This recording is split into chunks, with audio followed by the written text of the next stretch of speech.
Good morning, everyone, and welcome to the webinar, our first kicking off of the Dig Deeper webinar series for the year.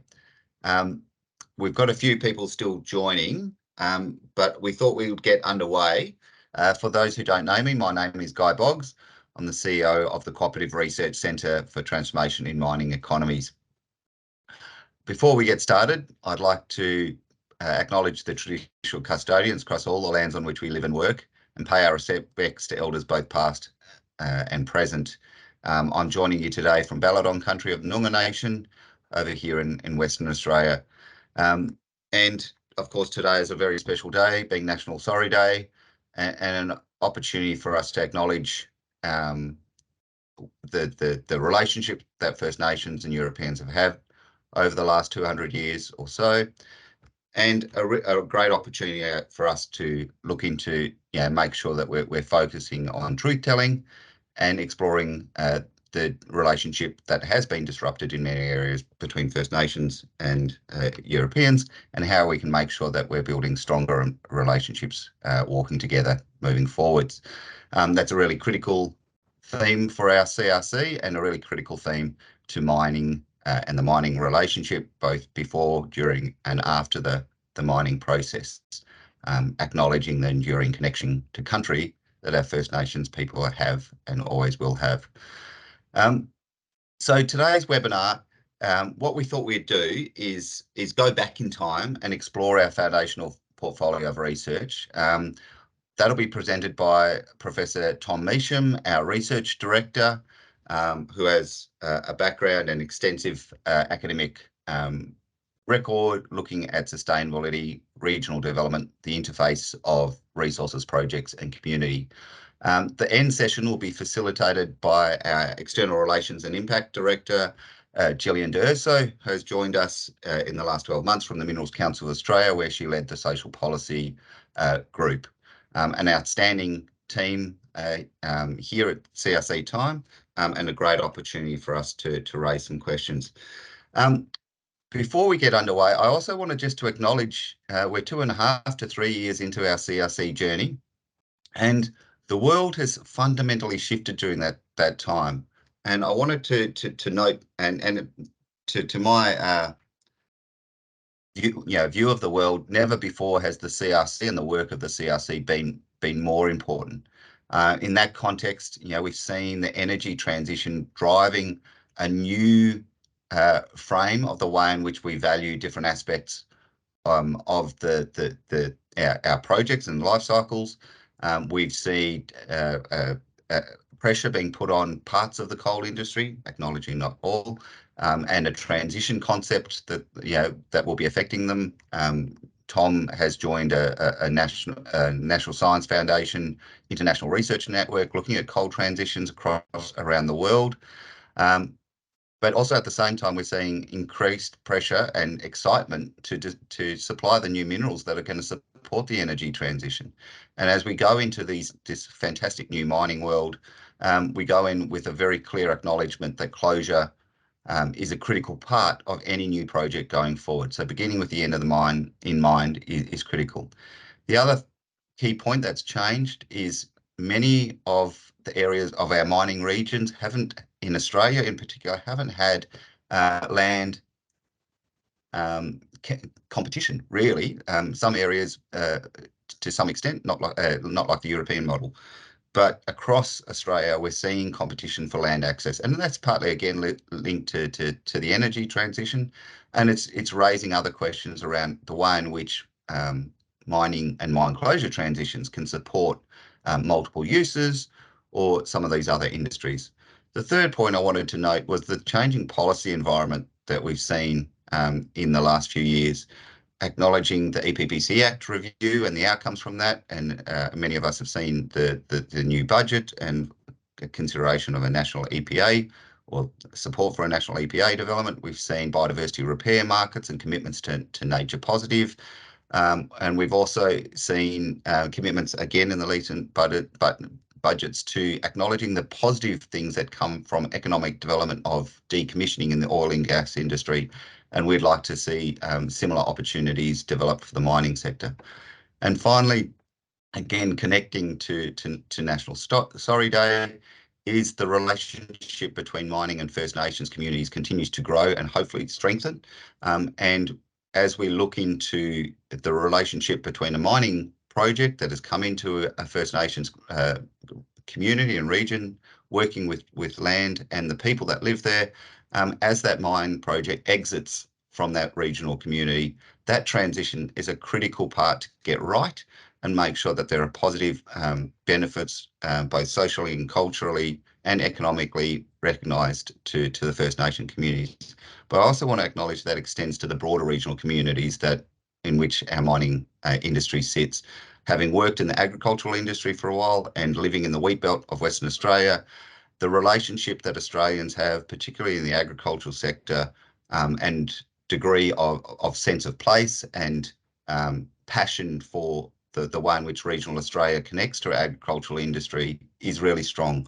We haven't seen that as strong in the mining industry, and yet the people I know and the communities that I've visited and worked with who are mining affected regions are incredibly diverse and passionate communities, and we need to get those regional transitions right. So some opening thoughts, really excited. The Dig Deeper webinar series are there to communicate with anyone who has an interest in mine closure and share the work that we're doing.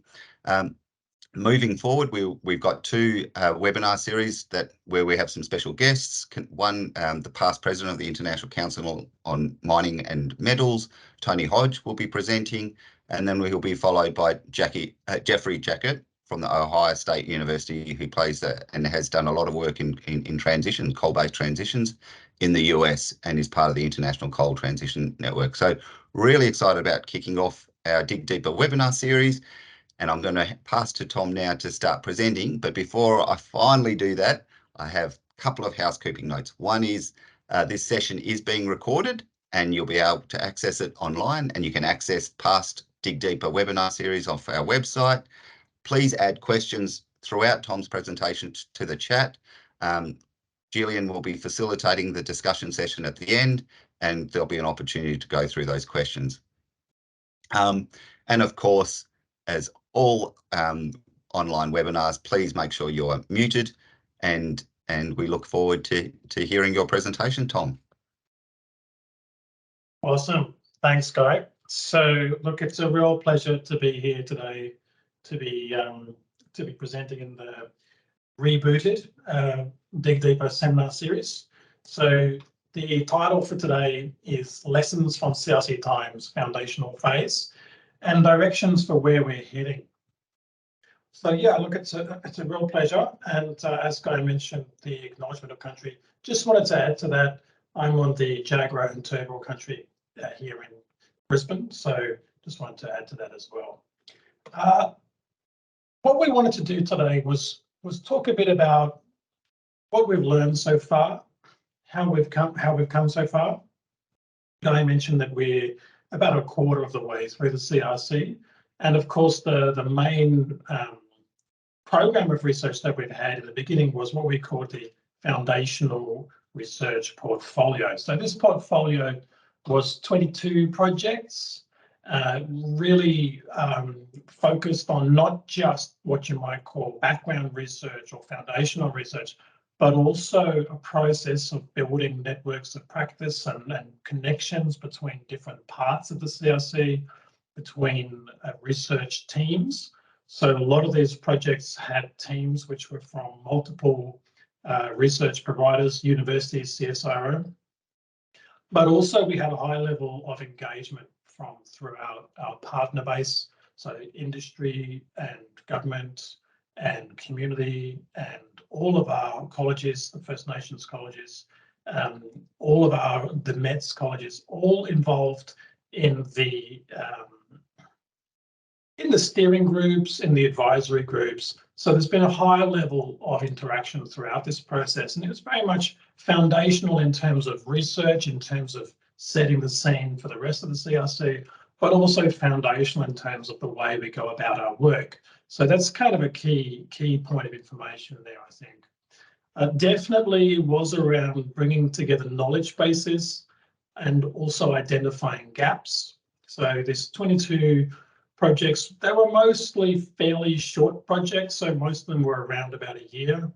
And in terms of the kind of magnitude of the projects, we were looking at close to $2 million of cash and close to $5 million of total value when you incorporate in-kind contributions. The in-kind contributions are a critical part of CRC TiME. They're very valuable and we take them very seriously, and we're very grateful for all of the inputs that we've received.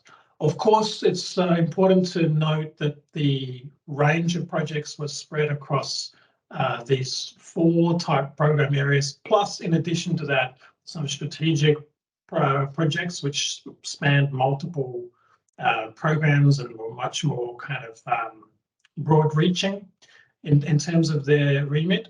But we had a group here in regional economic development, so towards a shared cumulative impact assessment framework, post-mining land use, sort of examples from what we know so far and how they came to be, plus mapping the regulation of mine closure. So this kind of group of projects in our regional economic development program.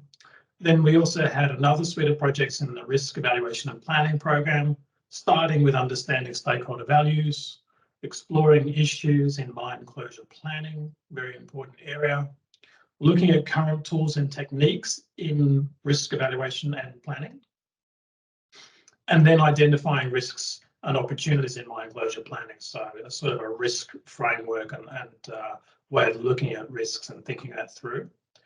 We had this group of projects in the operational solutions area, looking at integrated biophysical modelling, standardising approaches to remote sensing, looking at water was such a crucial part of mine closure and transition. So water is a big one, returning ecosystem resilience, mine landform stability, which of course cuts across so many of these different areas, but also barriers to reducing acid mine drainage. So this was sort of very much in the operational area.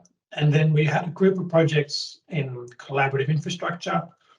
This group has evolved a little bit more, so that we've had a program name here, but looking at portfolio here from the foundational phase, dynamically transformed environmental assessment through a shared analytics framework. Really great work looking at shared analytics and processes. Then we had a mine rehabilitation trials online kind of conceptual project, how that could be done.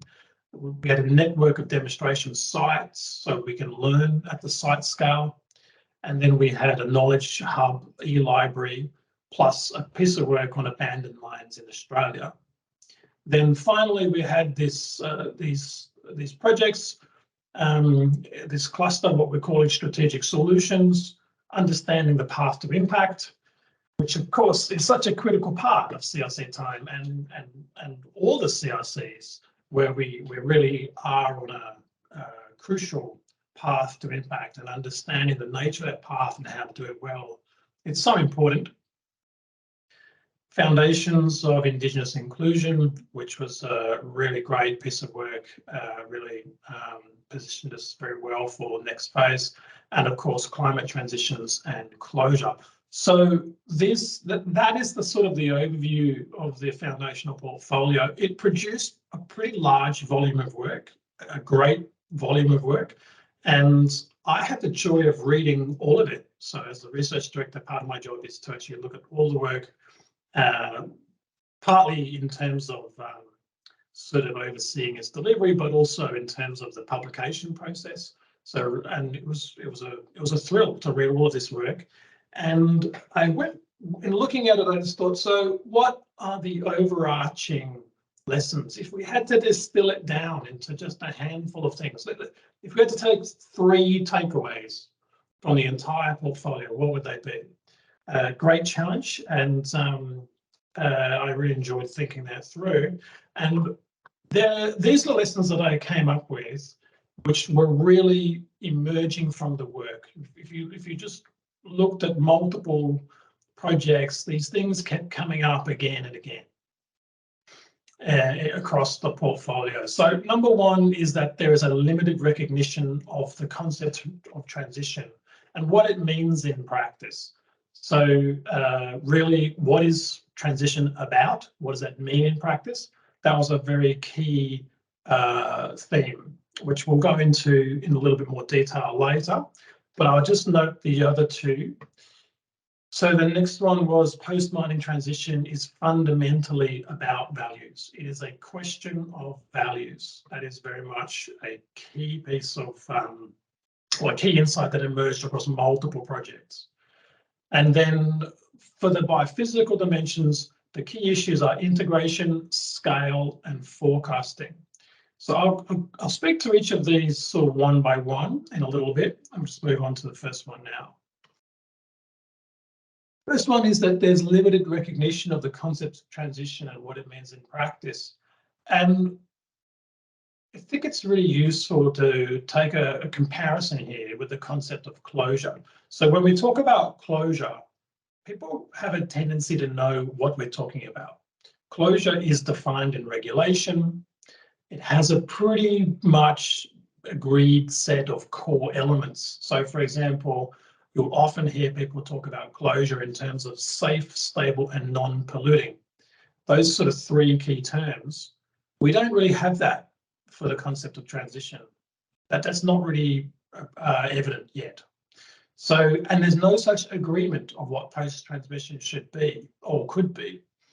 And I guess it has also had very little attention in the regulation, in all the regulation actually. This came through very clearly in the regulatory mapping that was done in Project 1.3.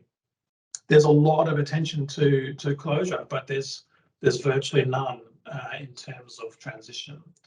So this lack of recognition and this lack of agreement is actually something that hinders regional planning. It's a little bit hard to plan for something when you don't really know what it is yet. So one of the things which came out of this whole body of work was that we need a dialogue.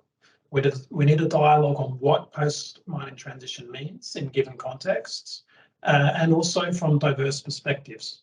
It has to mean more than one thing in more than one place. So there's a whole body of work that needs to be done in terms of working out what transition means and what it means in a given place. So the second core lesson was that post-mining transition is fundamentally about values.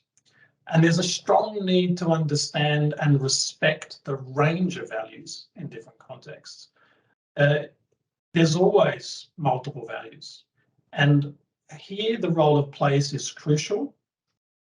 So the role of values, it varies, the range of values, it varies within places and between regions as well. So the set of what you might call views or values associated to closure, here we are in this example here in the Cape or Wildlife Sanctuary, it's going to be different. It's going to be different to the sorts of issues in Latrobe Valley or the sorts of issues in the Pilbara or the sorts of issues in the Bowen Basin. But there will probably be some underlying key themes. And that's one of the things that has already started to emerge from the foundational portfolio. And the first theme is that transitions should be net positive. So the benefits should outweigh the costs. That's a key kind of element of values. Well, one of the things which came out of this was the need for a commitment to deliberation to ensure that post-mining transitions incorporate diverse values. And we're already starting to see that in the next body of projects moving forward. The third lesson is that for the biophysical dimensions, the key issues are integration, scale, and forecasting. And of course, all this is tied to the kind of aspirations that we have for transition, or what becomes after mining. One of the things that is very clear is that for the biophysical dimensions, the work is actually relatively advanced in terms of technical aspects compared to the social and economic considerations. So there's been more progress. There's been more progress, but it is not as integrated, and scale is a key issue. So integrating the biophysical dimensions and relating them to regional aspirations is crucial. And in terms of scale, one of the key things which came up from all of the work was shifting from the site scale to the regional scale. That was a very common theme from the foundational portfolio. Another aspect is forecasting. So forecasting outcomes such as ecological condition over the medium term, the long term is also important. And one of the things which came up was that water is an area requiring special attention due to its fundamental importance, both ecologically, socially, and economically. So these are some of the key aspects from the biophysical dimensions emerging in terms of that lesson from the foundational portfolio. Of course, I said 3 lessons, but it's really hard to fit everything into 3 lessons. So we have a couple more, let's just call them supplementaries. So additional insights, the importance of framing is another one. It's not just about what are you transitioning out of, it's also what you are transitioning into. So we have the example here of the Kidston Pumped Hydro project. Yes, it was a mine site, but the focus is on what it is next. So, of course, what we need to think about with these options is their feasibility in terms of their economic and social feasibility, their desirability in terms of their alignment with values, and their technical feasibility as well in terms of what's possible. So these are key questions in terms of not just what we're transitioning out of, but what we are transitioning into. It's another supplementary aspect. And there's another supplementary aspect. I guess it's the case of, ask for 3 lessons, but, give 5. The extra supplementary is that the importance of infrastructure is so important as well. So one of the things that is really clear is that assets are needed and often really important in terms of transport and networks, telecommunications, equipment, buildings, cables. All these things are wanted or needed in terms of what is happening in regional communities post-mining, especially for utilities. That was one which came out again and again, so water and electricity. However, what also came out was that the capacity to maintain these assets may be limited. So they can be costly.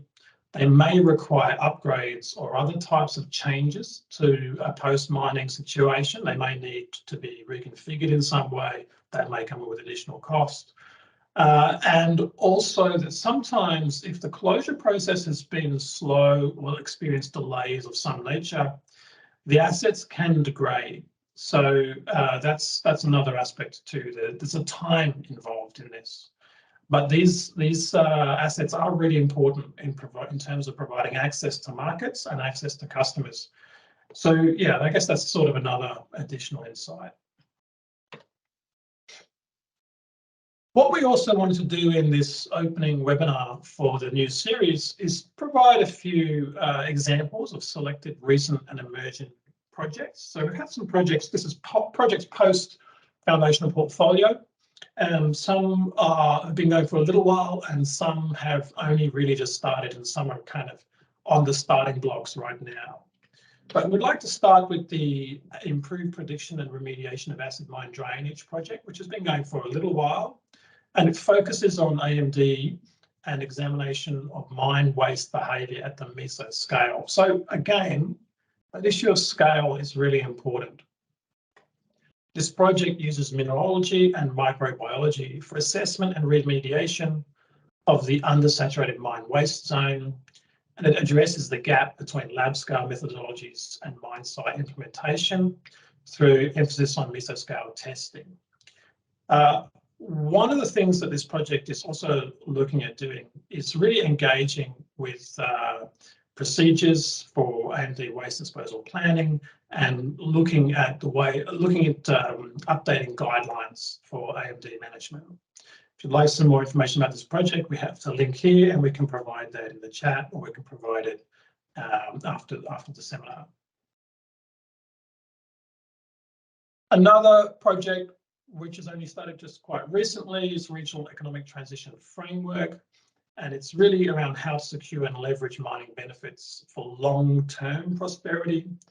I think the duration here is quite a key insight. So sometimes when we're looking at post-mining transitions, and this is very much the experience I had just coming out of this trip to Europe, where transition is either something that's already happened in the case of UK, or it's happening right now in the case of Poland. I guess it's also useful to be thinking long-term and thinking ahead for regions where post-mining transition might be some way off, but there's time to think ahead and to plan. And this project is particularly relevant for that sort of context. So it will develop and demonstrate dynamic tools for analysing transition pathways when you really do have time to implement more than one option. You have choice, and consider the transition capacity. So it's very much looking at those sort of the capacity to manage transition. It will establish a stakeholder consultation process for regional economic resilience planning, looking at the different economic options. And I think in many ways, it's around looking at the fit between different economic trajectories and different regions, and what's sort of more conducive as well as what is desirable. It will provide locally relevant custom data analytics, which can be used for planning. And again, we have the link here if you'd like to learn more about this project. Collaborative planning for post-mine land use is in Latrobe Valley. That's the next project. It will bring together all parties to consider opportunities on extensive lands currently zoned for mining for the future beyond coal mining. And it will help to identify what post-mining options are realistic, feasible and desirable. You see here the picture of coal mine in Latrobe Valley.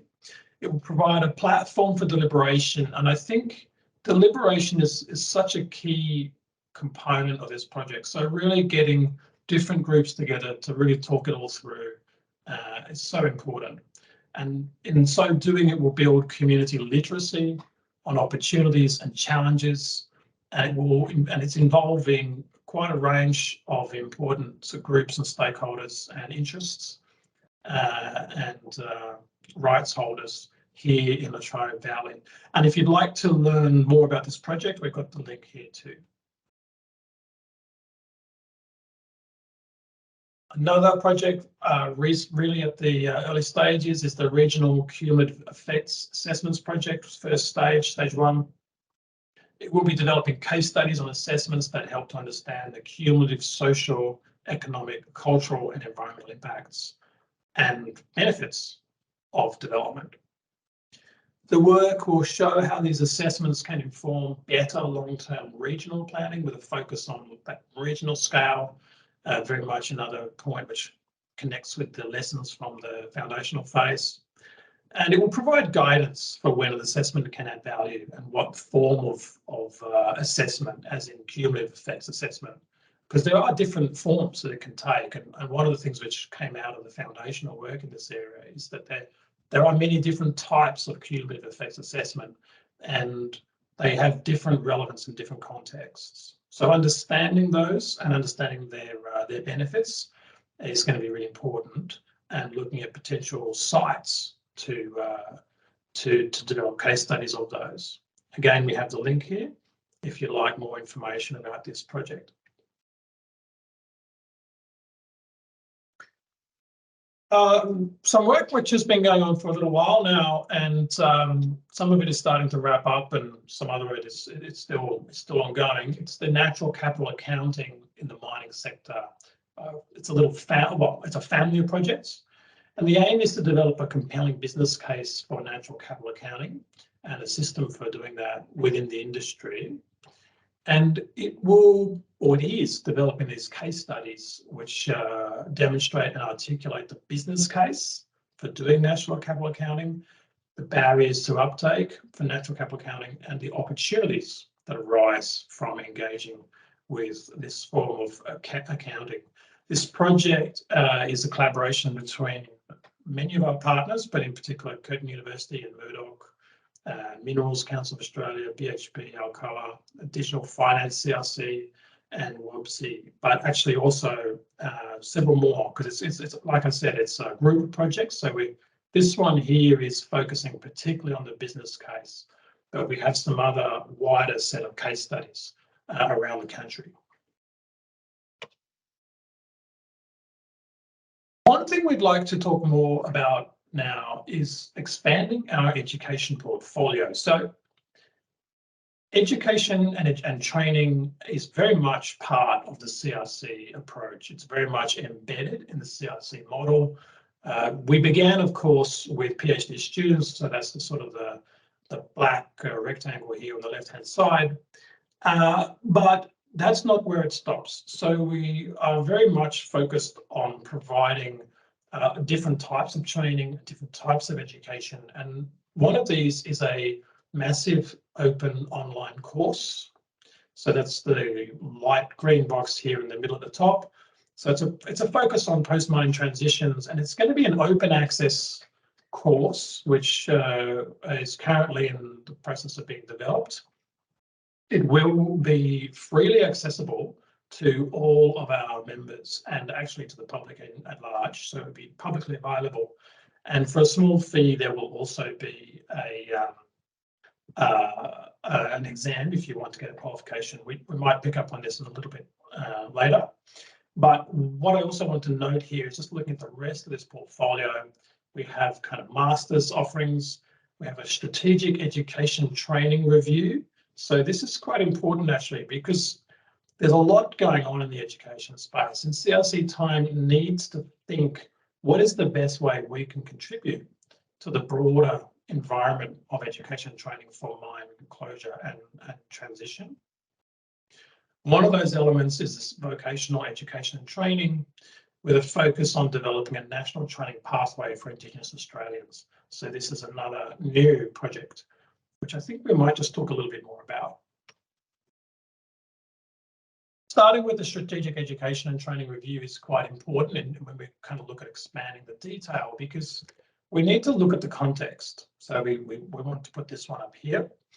And really, we need it because education and training pathways and careers are often a little bit unclear or a little bit limited, or some of the options are a little bit disparate. So very much what we wanted to do was take stock of what's out there and how can we enhance it, and what is the role for CRC TiME in doing this. So we have quite a few elements in what this project will do. It's looking at training needs, taking a needs-based approach, looking at emerging skills, emerging pathways, looking at the different platforms and partnerships. So it's very much a case of what's out there, how does it work, how can it work better? It's being led by the Australian Mining and Automotive Skills Alliance, and we're expecting this to be completed in September. Also with a link to the Minerals Council of Australia. So that's the first one we wanted to highlight in terms of the education portfolio regarding new projects. The Foundations of Mine Closure and Transitions micro-credential, that was the light green box in the previous slide with the different rectangles. The whole point about this is providing tailored and engaging, accessible education to increase what you might call a baseline understanding. This course will be targeted for anyone with an interest in mine closure and transition. So that's for industry, it's for government, it's for researchers, it's for regional communities, it's for all of the partners in CRC TiME. It'll be open access, and like I said, there will be a small fee if you want to gain a credential or like certificate. But essentially, it will cover a range of topics, including regulation and policy, economics and finance, closure planning, social dimensions, recognising Indigenous culture, and also recognising that mining and mine closure is a complex system. It will be led by the University of Queensland, or is being led by University of Queensland and Curtin University, and again, we're looking at delivery by September.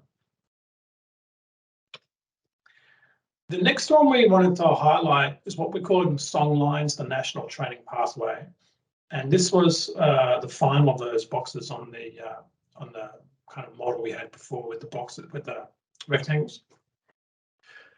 really we need this because current training options for Aboriginal and Torres Strait Islander people are about mine closure and post-mining transitions are limited, and that they're impacting the ability of people and communities to be active, to be equal partners in the process of negotiating closure and in the process of being involved in decision making. So this project is a multi-stage project. In the first stage, the focus will be on understanding what enables Aboriginal communities to participate, lead and benefit from mine closure and post-mine transitions through a series of workshops. That'll be really, really important work. And then undertaking a needs assessment of the skills required and the projected demand and gaps, the gaps in terms of opportunities and training options and delivery options. So after that, in the subsequent phase, there will also be a focus on developing and delivering learning resources and submitting a proposal for accreditation of a nationally recognised qualification or suite of units at the certificate level between Certificate 2 and Certificate 4, or possibly a diploma. So this is being led through the Curtin's ARC Centre for Healing Country. So this is a really crucial and great project, which I'm thrilled to see this one moving forward. At this point, I'm going to leave it there in terms of the focus of the presentation. And what we're going to do is open up for discussion. And I think, Gillian, you're going to be leading the discussion. Is that right? Yeah, I am. Well, if anyone has any questions, please raise your hand or pop them in the chat. While people have time to have a think, I just thought that I would kick off with a couple of starter questions. Tom, you recently went to Poland in the UK, and I was thinking this morning, how has that changed your view of the finding, changed or reinforced or influenced how you view those key findings? Maybe if you explain a bit about the trip and if you've had any reflections.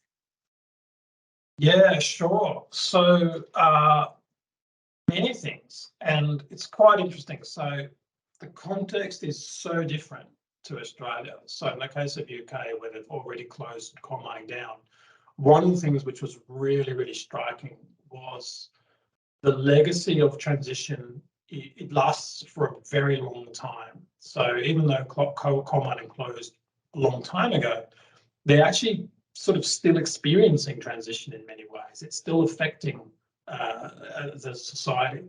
But in the case of Poland, transition is happening as we speak. You know, mines are closing, coal-fired power stations are closing. They're working out where are we going to get our next power from, the workforces, what are they going to do? And I visited some of the rehab sites and also some of the repurposing sites. And some of them were quite nicely done, but maybe not necessarily kind of economically feasible in terms of ongoing market demand in terms of the services they provide. But it's quite interesting, Gillian, because one of the things that really struck me, and when I gave a bit of a talk about the work we do here, and I actually went through those three key points. I didn't give them the supplementaries because I just thought we'd give them the three key ones.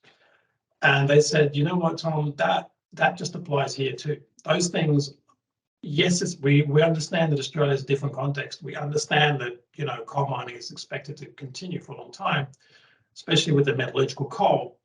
But actually those points you're raising, they really hit home here. So really those kind of key things around values and those key things around what transition means and how it's sort of really an open discussion. And of course, the focus on the integration of the biophysical aspects, they hit home even in a very different context.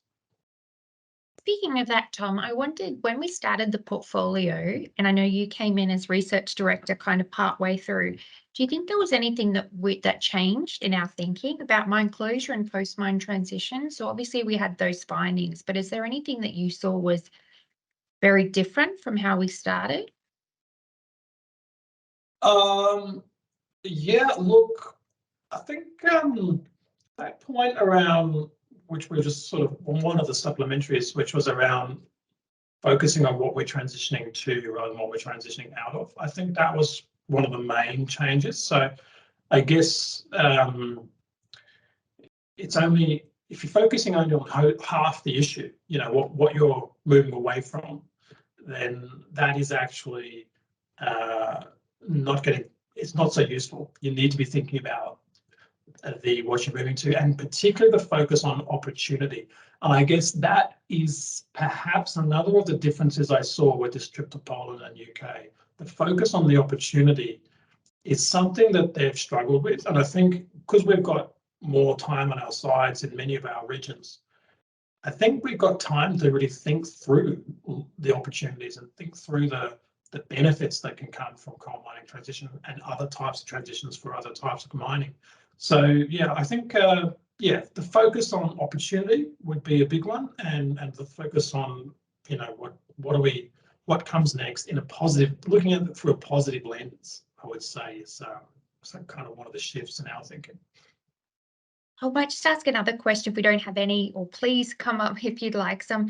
Just about the education portfolio, and one of the parts that I'm really passionate about is the open online course, because often information about mine closure is usually provided by a company, which is valuable. But what we've heard from industry as well as from communities and governments as others is there's a need and a role for other, perhaps more independent sources or complementary sources. Do you want to explain a bit more about why we went with an open online course?